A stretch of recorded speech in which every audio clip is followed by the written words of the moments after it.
برادران اسلام، السلام علیکم ورحمۃ اللہ وبرکاتہ۔ آپ حضرات سے گزارش کی جاتی ہے کہ خود بھی قرآن کریم کی تلاوت، ترجمہ اور تفسیر سماعت کیجیے، اپنے عزیز و اقارب رشتہ دار کو بھی شیئر کیجیے تاکہ آپ اس کے ذریعے صدقہ جاریہ کے مستحق بن جائیں۔ اعوذ باللہ من الشیطان الرجیم، بسم اللہ الرحمن الرحیم۔ اللہ تزر وازرۃ وزر اخری۔ ترجمہ کنز الایمان۔ اللہ کے نام سے شروع جو نہایت مہربان رحم والا، کہ کوئی بوجھ اٹھانے والی جان دوسری کا بوجھ نہیں اٹھاتی۔ ترجمہ کنز العرفان۔ وہ بات یہ ہے کہ کوئی بوجھ اٹھانے والی جان دوسری کا بوجھ نہیں اٹھائے گی۔ اللہ تزر وازرۃ وزر اخری، کہ کوئی بوجھ اٹھانے والی جان دوسری کا بوجھ نہیں اٹھائے گی۔ اس آیت سے اللہ تعالیٰ نے وہ مضمون بیان فرمایا ہے جو حضرت موسیٰ علیہ السلام کی کتاب اور حضرت ابراہیم علیہ السلام کے صحیفوں میں ذکر فرمایا گیا تھا۔ چنانچہ ارشاد فرمایا وہ بات یہ ہے کہ کوئی بوجھ اٹھانے والی جان دوسری جان کا بوجھ نہیں اٹھائے گی اور کوئی دوسرے کے گناہ پر پکڑا نہیں جائے گا۔ اس میں اس شخص کے قول کو باطل کر دیا گیا ہے جو ولید بن مغیرہ کے عذاب کا ذمہ دار بنا تھا اور اس کے گناہ اپنے ذمے لینے کو کہا تھا۔ حضرت عبداللہ بن عباس رضی اللہ تعالیٰ عنہما نے فرمایا کہ حضرت ابراہیم علیہ السلام کے زمانے سے پہلے لوگ آدمی کو دوسرے کے گناہ پر بھی پکڑ لیتے تھے۔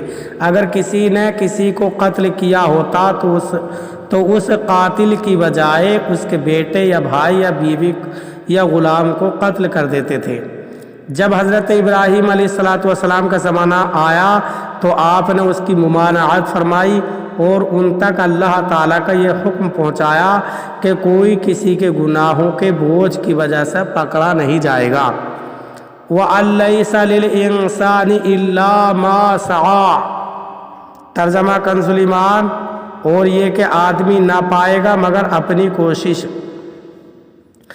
ترجمہ کنز العرفان۔ اور یہ کہ انسان کے لیے وہی ہوگا جس کی اس نے کوشش کی۔ اس آیت سے مراد یہ ہے کہ آدمی اپنی ہی نیکیوں سے فائدہ پاتا ہے۔ ایک قول یہ ہے کہ یہ مضمون بھی حضرت ابراہیم اور حضرت موسیٰ علیہما السلام کے صحیفوں کا ہے، اور کہا گیا ہے کہ یہ انہی امتوں کے لیے خاص تھا جبکہ اس امت کے لیے ان کا اپنا عمل بھی ہے، اور وہ عمل بھی ہے جو ان کو ثواب پہنچانے کے لیے کیا گیا ہو۔ اس آیت کے بارے میں مفسرین کے اور بھی اقوال ہیں۔ ایک حضرت عبداللہ بن عباس رضی اللہ تعالیٰ عنہما نے فرمایا یہ حکم ہماری شریعت میں اس آیت الحقنا بہم ذریتہم سے منسوخ ہو گیا۔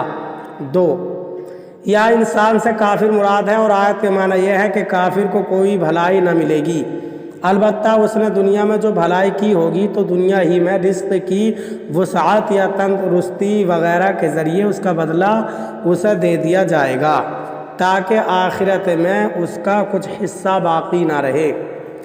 تین، مفسرین نے اس آیت کا ایک معنی یہ بھی بیان کیا ہے کہ آدمی عدل کے تقاضے کے مطابق وہی پائے گا جو اس نے کیا ہو اور اللہ تعالیٰ اپنے فضل سے جو چاہے عطا فرمائے۔ اس مقام پر ایک بات ذہن نشین رکھے کہ میت کو نیک اعمال کا جو ثواب پہنچایا جاتا ہے وہ اسے پہنچتا ہے، اور یہ بات کثیر احادیث سے ثابت ہے، جیسے کہ حضرت عائشہ رضی اللہ تعالیٰ عنہ فرماتی ہیں ایک شخص نے بارگاہ رسالت صلی اللہ علیہ وسلم میں عرض کی میری والدہ ماجدہ اچانک فوت ہو گئی ہیں، میرا خیال ہے کہ اگر وہ کوئی بات کرتی تو صدقہ دینا کہتی، اگر میں ان کی طرف سے خیرات کروں تو کیا انہیں ثواب ملے گا؟ آپ صلی اللہ علیہ وسلم نے ارشاد فرمایا ہاں۔ حضرت عبداللہ بن عباس رضی اللہ تعالی عنہما فرماتے ہیں حضرت سعد بن عبادہ رضی اللہ تعالی عنہ کی والدہ کا انتقال ہو گیا اور وہ اس وقت وہاں موجود نہیں تھے، تو انہوں نے بارگاہ رسالت صلی اللہ علیہ وسلم میں عرض کی، یا رسول اللہ صلی اللہ علیہ وسلم، میری والدہ کا انتقال ہو گیا تھا اور میں ان کے پاس موجود نہیں تھا، اگر میں ان کی طرف سے کوئی خیرات کروں تو کیا انہیں ثواب پہنچے گا؟ تاجدار رسالت صلی اللہ علیہ وسلم نے ارشاد فرمایا، ہاں۔ حضرت سعد بن عبادہ رضی اللہ تعالیٰ نے عرض کی، میں آپ کو گواہ بنا کر کہتا ہوں کہ میرا فلاں باغ ان کی طرف سے صدقہ ہے۔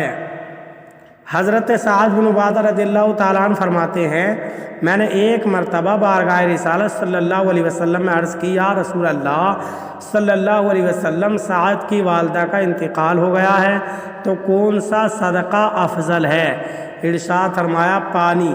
چنانچہ انہوں نے کنواں کھدوایا اور کہا، ہاذہ لأم سعد، یہ سعد کی والدہ کے ایصال ثواب کے لیے ہے۔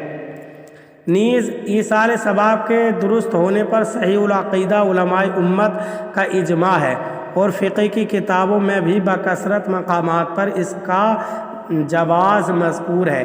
اسی لیے مسلمانوں میں جو یہ معمول ہے کہ وہ اپنے مردوں کو فاتحہ، صوم، چہلم، برسی اور عرس وغیرہ میں عبادات اور صدقات سے ثواب پہنچاتے رہتے ہیں، ان کا یہ عمل احادیث کے بالکل مطابق ہے۔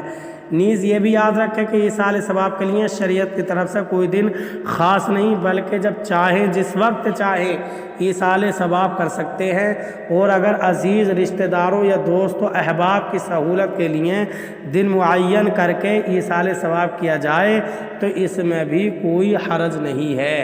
اللہ تعالی ہمیں قرآن کریم پر صحیح معنی میں عمل کرنے کی توفیق عطا فرمائے، آمین ثم آمین یا رب العالمین۔